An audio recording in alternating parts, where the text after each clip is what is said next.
बिहार की सियासत में एक नाम तूफान की तरह उठा, लाखों युवाओं की उम्मीद बन गया।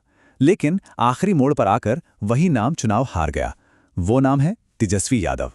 तो चलिए आज इसी सियासी पहेली की तह तक चलते हैं और समझते हैं कि 2020 में आखिर हुआ क्या था कि जीतते जीतते बाजी हाथ से निकल गई। और यही सवाल इस पूरी कहानी के बिल्कुल सेंटर में है।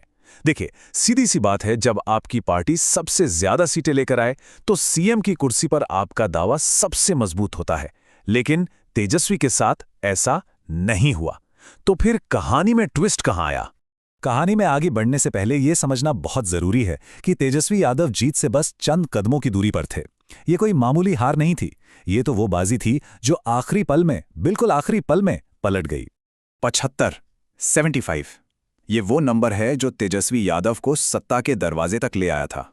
2020 के बिहार इलेक्शन में उनकी party RJD single largest party बनकर उभरी, और ये इस बात का एक साफ इशारा था कि बिहार की जनता शायद एक बदलाव चाह रही थी।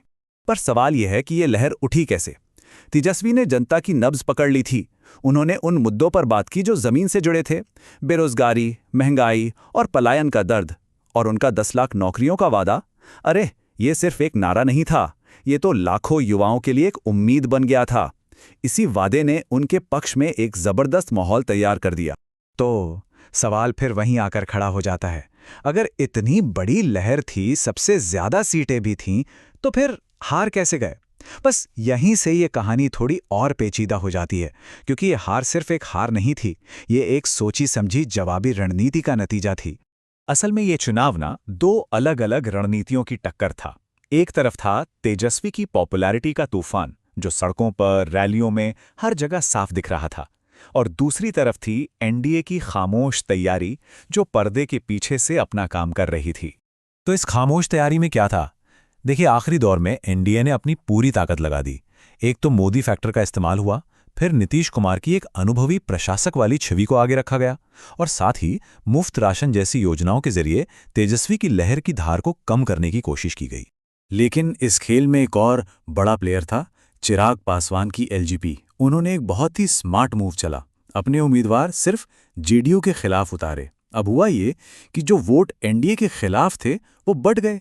इससे नीतीश कुमार की पार्टी को तो नुकसान हुआ, लेकिन इन बटे हुए वोटों का सीधा फायदा बीजेपी को मिल गया। ये एक ऐसा दांव था जिसने पूरे खेल पर गहरा असर डाला। लेकिन कहानी सिर्फ बड़ी बड़ी रणनीतियों तक ही सीमित नहीं है। असल खेल तो उन सीटों पर हुआ जहां फैसला महज कुछ हजार वोटों के मामूली अंतर से हुआ। और यहीं ये कहानी और भी नाटकीय हो जाती है। दोनों गठबंधनों के बीच फासला इतना कम था, मतलब ना के बराबर।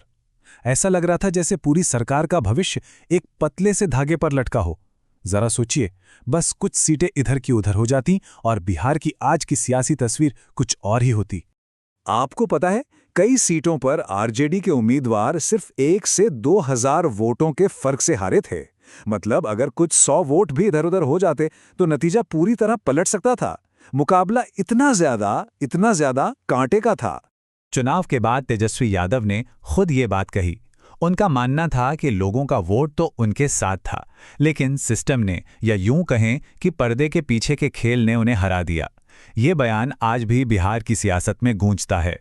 तो बाहरी रणनीतियों के अलावा एक और फैक्टर पर नजर डालना जरूरी है, जिसने शायद नतीजों पर असर डाला हो, और वो था अनुभव।